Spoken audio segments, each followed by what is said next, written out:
actually said on the Instagram live that you were the reason that everybody got hurt. Yeah, I know. No, but this is the parade in Connecticut. We went over there because of fun. That's because we trusted this guy. We went up there with Fat Joe and them. We out here in the trenches. During a wild Puerto Rican Day parade in Bridgeport, Connecticut, Fat Joe and his Terror Squad crew nearly didn't make it out alive. It all kicked off when Cuban Link, one of Fat Joe's closest guys, offered a casual drink to a woman at the party. What he didn't know? That woman was married to one of the most feared local bosses in the area. That one innocent move sparked a deadly street showdown that had people ready to throw down. Guns out, egos high, and tension about to snap. 1 second, it was music and vibes. The next, full-blown chaos. This is the real story of how a Bronx rap crew got caught up in a beef with Connecticut's most feared crew and barely walked away in one piece. Let's get into it.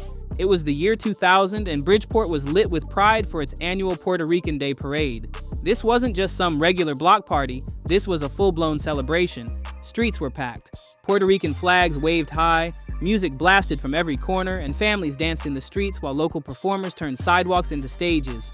But this year, there was extra heat in the air. Fat Joe, Bronx rap legend, and his up-and-coming crew, Terror Squad, were in town for a special after-party performance that had everybody talking. By that time, Joe, real name Joseph Cartagena, was already a beast in the rap game. He had chart toppers like Flo Joe and Don Cartagena under his belt, and his bond with Big Pun and Cuban Link had Terror Squad rising fast. The crew had a gritty street rep, real lyrics, and energy that couldn't be faked. So their visit to Bridgeport wasn't random. They were personally invited, and not just by some promoter either. Their host, a man named Frankie Estrada, known in the streets as the Terminator. Frankie wasn't just some neighborhood tough guy. In Bridgeport, his name held weight. He was respected, connected, and feared, especially in the Puerto Rican community. While folks outside the city may not have heard of him, inside Bridgeport, Frankie Estrada was the guy nobody wanted problems with. His ties ran deep and his reach stretched into some dark corners. If you crossed him, you already knew what time it was. Word on the street is, Frankie Estrada was the one who personally brought Fat Joe and the whole Terror Squad to Bridgeport. Whether it was out of deep respect for the Bronx legend, connections back in New York, or just to flex his power by linking up with hip-hop royalty, Estrada made it happen. But for Fat Joe and his crew, it probably just felt like another stop on their rising tour schedule, until things got real serious. See, when someone like Estrada brings you into his city, it ain't just business, it's personal. Reputation in those circles means everything. It's not just about who's hot in the charts, but who holds weight in the streets. And that night, the tension was hiding under all that celebration. The evening started smooth. The club was packed wall to wall, bottles popping, the crowd hyped. Fat Joe and his crew, including the always bold Cuban Link, were in the building, laughing it up with guests and getting ready to rock the stage. But in the middle of all that fun, something shifted. According to people close to the squad, it was a small moment that sparked a full-on showdown. Cuban Link, known for his loud style and bold attitude, walked over and offered a drink to a woman nearby. Totally harmless, right? Except she wasn't just any woman, she was married to Frankie Estrada himself. In most spots, that kind of move might have just led to a laugh or even a toast. But not that night. Not in Bridgeport. Estrada's people saw it as total disrespect. A bold move right under their boss's nose. And disrespect? That's the one thing they wouldn't tolerate. What came next was fast and tense. Estrada's crew didn't waste time. They pressed Cuban Link on the spot. Voices shot up, tempers flared, and before anyone could blink, things went from party vibes to pure danger. She had the shot in her hand, and all the other 6 ladies that were there had a shot. I had my shot. We was about to toast. And homie comes up. Guns were reportedly pulled and the room shifted from celebration to survival. Just like that. The party vibe in the club snapped in an instant. Celebration turned straight into chaos. The energy flipped from fun to full-on fear, and suddenly it wasn't about music anymore. Terror Squad may have had street clout back in the Bronx, but in that moment, they were outsiders stuck deep in Bridgeport, surrounded by Estrada's crew and completely outnumbered. None of that rap fame or chart-topping glory mattered here. This was Estrada's turf, and in his world, street rules came first. Not music, not fans, not money, just power, loyalty, and pride. Fat Joe would later talk about how real things got that night. For a few terrifying minutes, nobody knew how it would end. People around the squad said it felt like anything could have gone down. Violence, bloodshed, even worse.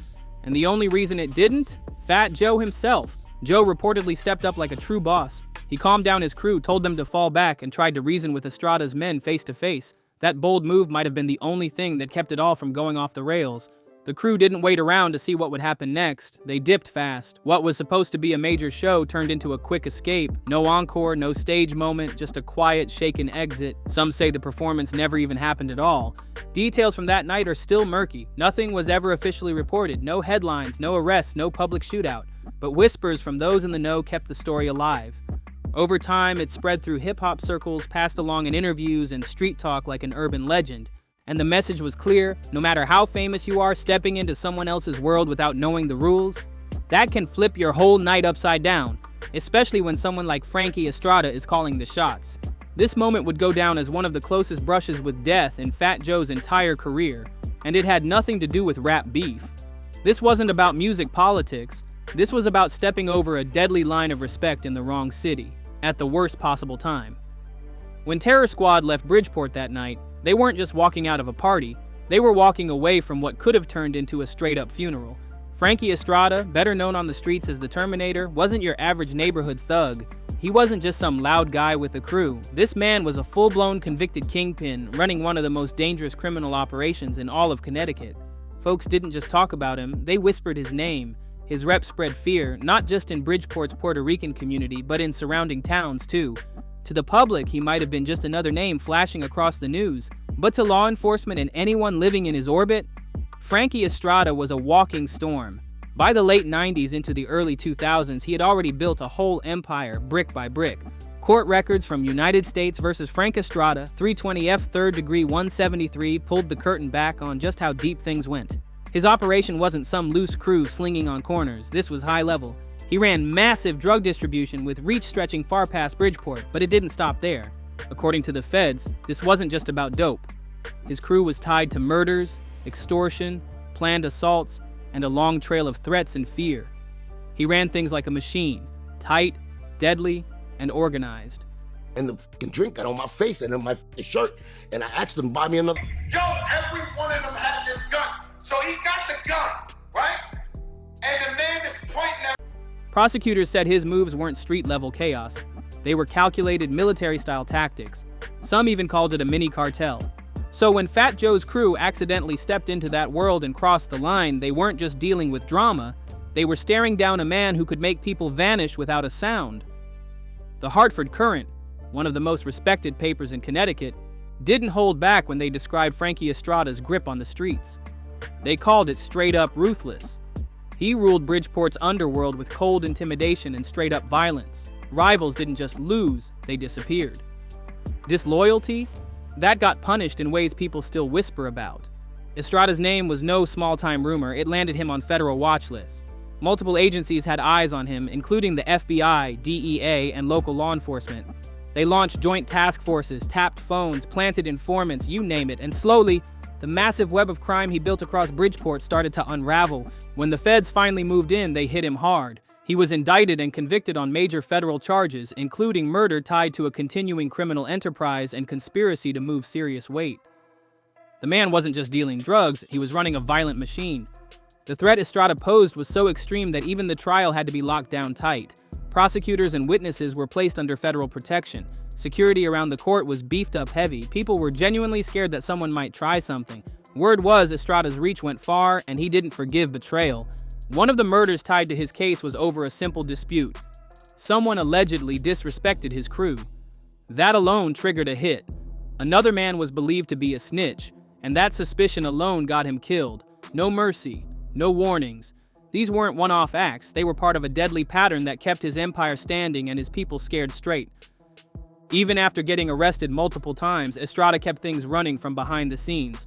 But when the feds finally nailed him in United States versus Frank Estrada, that was the end of the road. His conviction tore down the whole operation. They got him off the streets. But his name? It still echoes through Connecticut's criminal history. To this day, people talk about the Terminator like a legend, a dark, dangerous one. For Fat Joe and the Terror Squad, linking up with someone like Frankie Estrada was way deeper than just doing a show. They stepped into a world way darker than they probably knew at the time. This wasn't just some club appearance, performing at a party thrown by a man with that kind of background. That meant walking right into a zone ruled by fear, power, and straight-up violence.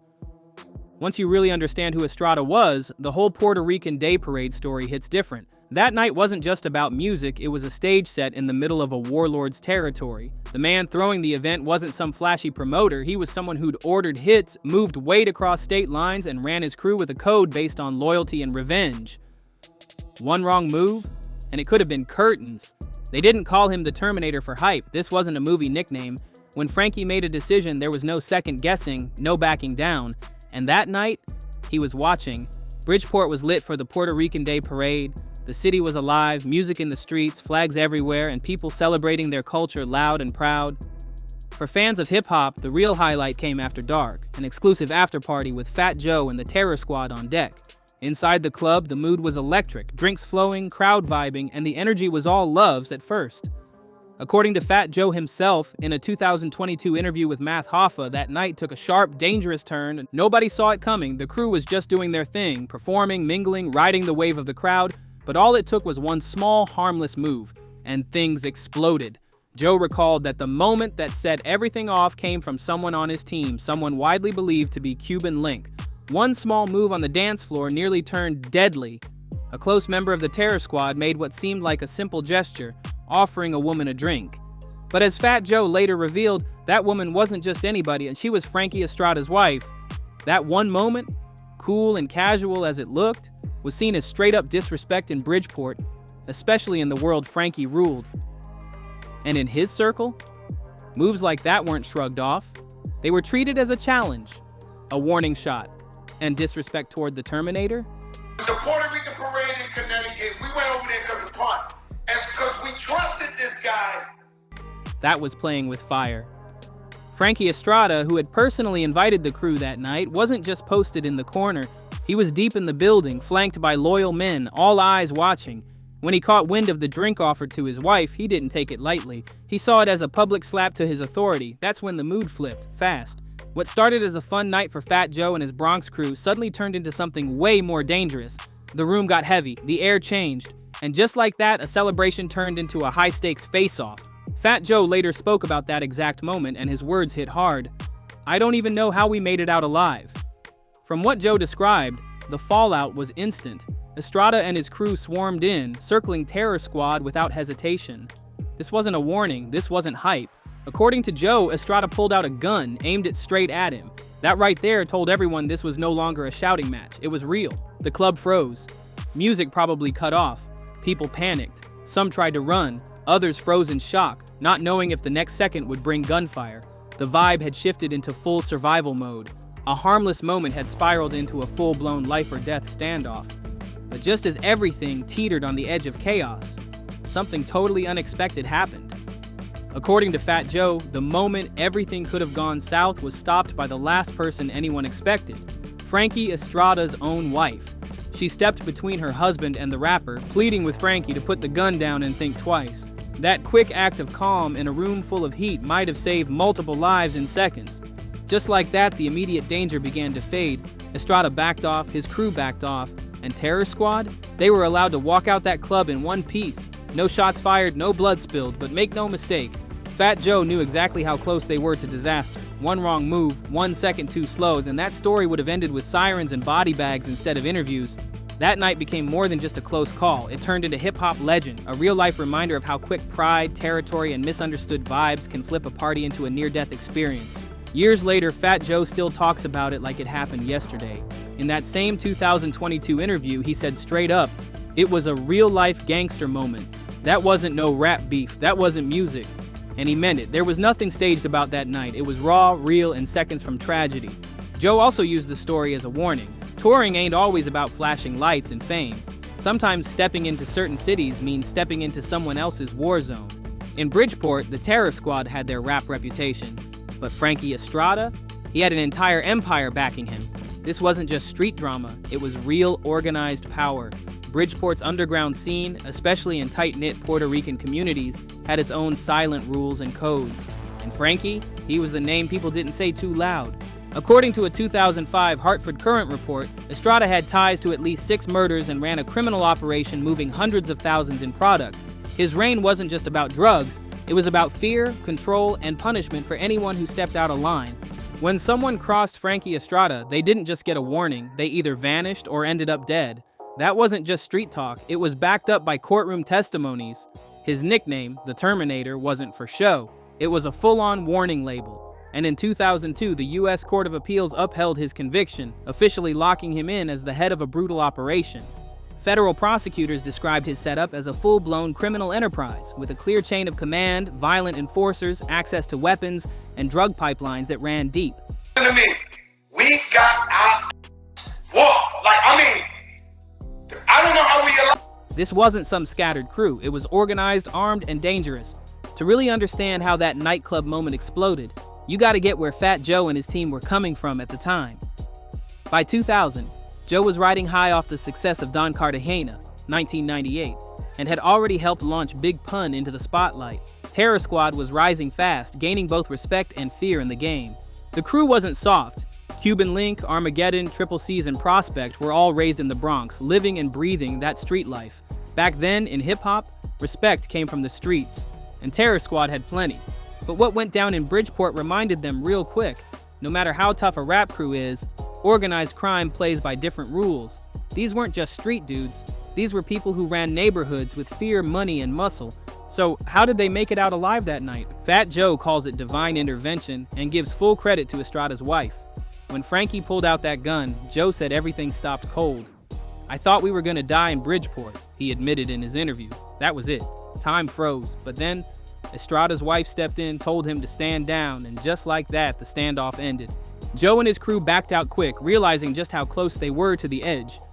What could have been a party became a ticking time bomb, and they knew it. For a crew that never backed down that night, retreat wasn't weakness, it was survival. They left Bridgeport without looking back and knowing that one small mistake almost got them all wiped out. Now, Connecticut might not get the same spotlight as New York or LA, but make no mistake, cities like Bridgeport have always had a deep and dangerous underworld scene. It just ran quieter. Less glam, more grit. Especially in the late 90s and early 2000s, Bridgeport had its own system. Tight circles of control, codes of silence, and real players running the streets. And right in the middle of all that, Frankie Estrada. Estrada wasn't your average street boss. He didn't hide behind bodyguards or pass messages through layers of middlemen. He was out there, hands-on, hot-tempered, and deadly when crossed. He didn't wait. He reacted. Fast, violent, and final. So why does this story still hit so hard even decades later? Because it was real. It wasn't some staged rap drama.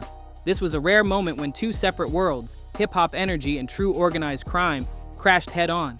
1 second it was all music and flexing.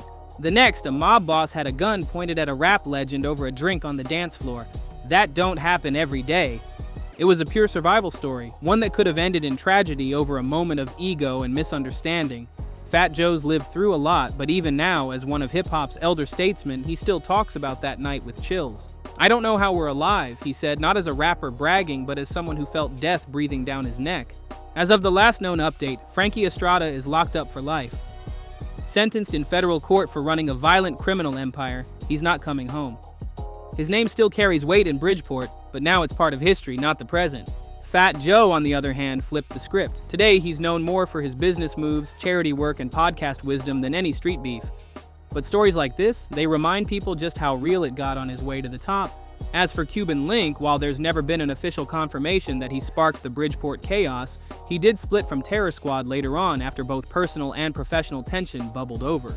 That wild night in Bridgeport, it ain't just a cautionary tale, it's one of the most verified, most intense moments in Fat Joe's career. It proves how thin the line is between entertainment and real danger. While some artists make up their street credentials, this story almost ended in blood. Fat Joe's survival? It wasn't just luck. It took timing, quick thinking, a calm voice, and maybe a little divine protection. This wasn't about rap, this was life or death. And that's why the night Fat Joe and his crew crossed paths with Connecticut's most feared boss still gets told, because every word of it was very, very real.